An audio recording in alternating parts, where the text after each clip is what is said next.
Have you ever felt the world closing in, voices everywhere, notifications pulling at you, demands coming from every direction? Then one day you step outside alone. No phone, no conversation, just the sound of your own footsteps and the quiet rhythm of your breath. In that silence, something shifts. A hidden part of your mind wakes up and starts speaking truths you've been too busy, too distracted, too surrounded to hear. What if walking alone isn't just an escape, but the single most powerful way to unlock who you really are? Stay with me. Over the next minutes, I'm going to take you deep inside the mind of the person who walks alone. By the time we reach the end, you'll feel the pull to lace up your shoes and go find that path yourself. First, understand why this simple act changes everything. The moment you walk alone, your brain finally gets the space it's been craving. Neuroscientists have shown that solitude activates something called the default mode network, the part of your mind responsible for deep self-reflection, daydreaming, and creative insight. In everyday life, that network is constantly interrupted. Alone on a path, it comes alive. Research from the University of Michigan found that just 10 minutes of undisturbed walking can improve problem-solving ability by up to 20%. That's your first takeaway. A short daily solo walk isn't indulgence, it's a proven mental upgrade. Picture yourself there now. You're the figure on the empty trail. The trees lean in like quiet witnesses. Your mind drifts to something that's been bothering you, a conversation that went wrong, a decision you're avoiding.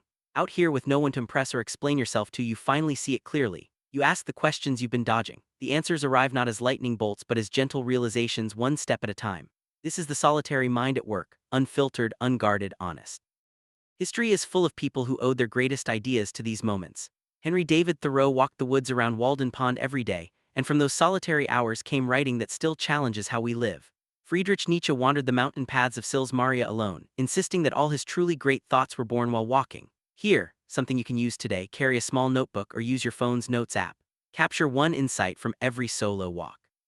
Over weeks, you'll have a private collection of your own deepest thinking. But solitude isn't always comfortable. That's the point. When the external noise fades, the internal noise can rise: doubts, regrets, fears you usually drown out with activity. Psychologists call this productive rumination. It's not wallowing, it's processing. I knew someone named Alex who started walking alone after a painful breakup. At first, the silence felt unbearable, every step echoed with memories. But he kept going. Week by week, the walks became his safest place to feel everything. Eventually, he saw patterns he'd never noticed, how he'd tied his worth to someone else's approval. Today he says those lonely paths saved him. Your second takeaway: when uncomfortable thoughts surface on a walk, don't push them away. Name them out loud if you can. Speaking of fear reduces its power. It's a simple cognitive technique made stronger by motion. Now let's talk about creativity. Without distractions, your mind starts making connections it never could before. A Stanford study showed that walking boosts creative output by an average of 60%. Movement literally shakes loose new ideas. Artists have always known this. Van Gogh roamed the fields of Arles alone, absorbing light and shadow that later exploded onto canvas. Writers like Virginia Woolf called solitary walking in the city street haunting, a way to gather impressions no crowded room could offer. Here's a practical ritual. Choose one regular route that feels inspiring to you, whether it's a forest trail or a quiet neighborhood loop. Walk it at the same time of day when possible. Your brain will begin to associate that path with creative flow. Alternate your pace: slow sections for reflection, brisk sections to energize thinking. Small variations keep the mind alert. One myth needs clearing up: walking alone does not mean you're lonely. Loneliness is something imposed on you, solitude is something you choose.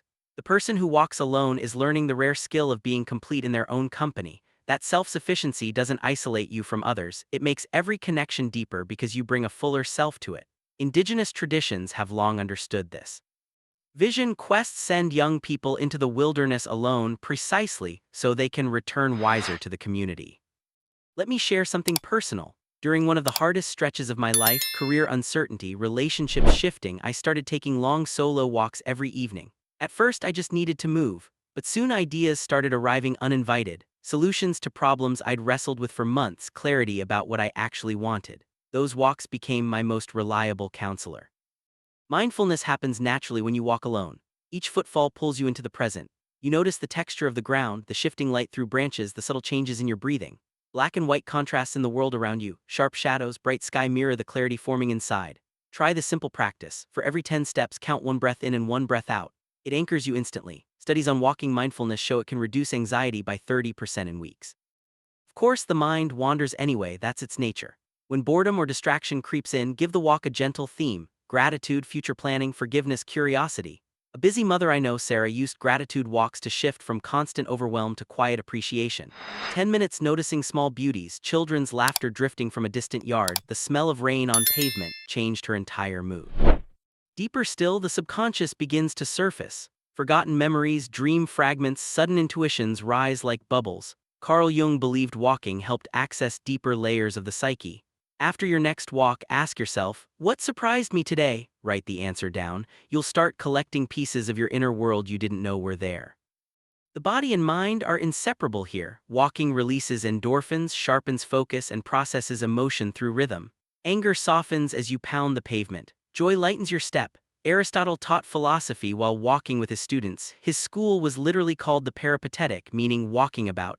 He knew ideas flow better in motion. If you can, walk in nature. The Japanese practice of Shinrin-yoku forest bathing has been shown to lower blood pressure and boost immune function, even in cities. Find pockets of green. The solitary mind thrives when it feels part of something larger. Safety matters, especially for women reclaiming public space alone. Start with well-lit routes, share your location if needed, but also walk with upright posture and inner conviction. One woman I spoke to, Emma, gradually extended her evening walks farther and farther, turning caution into confidence. The path became hers. Urban walking offers its own gifts. Anonymous observation of life, patterns in crowds, architecture revealing stories. Rural walking immerses you in seasons and silence. Both feed the solitary mind differently. Experiment to learn your preference. Introverts recharge in solitude, extroverts discover hidden depths. Wherever you fall, notice how you feel after social time versus after a solo walk. Adjust accordingly. Different cultures celebrate this in their own ways. Scandinavians speak of friluftsliv, open-air living that includes long solitary time outdoors. In Japan, walking meditation is part of Zen practice. On the Camino de Santiago, thousands walk hundreds of miles alone or in silent company, returning transformed. Technology can help or hinder. Track routes or insights if you like, but challenge yourself to at least one fully unplugged walk each week. Notice how much sharper everything feels without the screen's pull.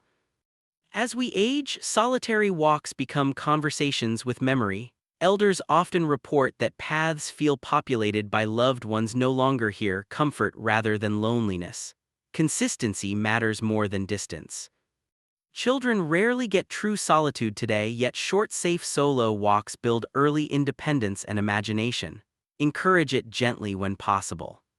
Spiritually, walking alone can feel like prayer in motion. Many traditions use paced steps as meditation. Buddhist kinhin, Christian labyrinth walking, Sufi turning expanded into linear paths.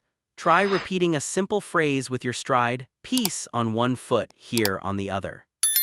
The environment speaks back when you're alone. You notice seasonal shifts, wildlife, the small tragedies and beauties of nature.